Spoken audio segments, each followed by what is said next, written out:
السلام علیکم قدرمنو کتونکو، دا زه حمید الله ډبروال او دا ستاسو محسن خلجي صاحب.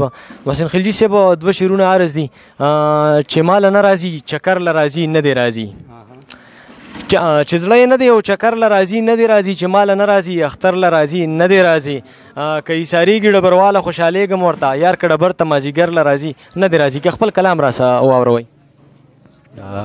د غزل نه وړاندې به یو درې شعرونه ووایم چې لا هغسې مې اوس هم چورلې خیال له لوپټې نه، لا هغسې مې اوس هم چورلې خیال له لوپټې نه، تړلی چې موږ بیرې ته وټال له لوپټې نه، هغه تاوده غارمه شاړه څېره او موږ دواړه، هغه تاوده غارمه شاړه څېره او موږ دواړه، په سر مو چې وهلی و چوپال له لوپټې نه.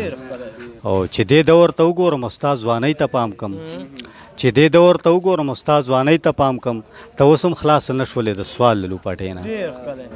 یو لنډ شان غزل به وم چې سپرلی په بدرګه ورسره ځي چې چېرته ځي، سپرلی په بدرګه ورسره ځي چې چېرته ځي، زمونږ د چم ښکلې ګلالي چې چېرته ځي. او که ویم اوس یې ښکاره مبالغه ګڼي ملګري، که ویم اوس یې ښکاره مبالغه ګڼي ملګري، خو لارې ورته نیسي ښاپیري چې چېرته ځي.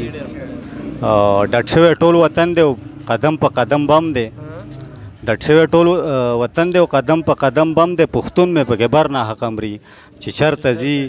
او مقطع ده چې د هغې د غربت قصه بس دومره ده محسنه، د هغې د غربت قصه بس دومره ده محسنه، د چا نه لوپټه راخلي سوالي چې چېرته ځي. ډېره مننه محسن خلجي صاحب، نړۍ مننه.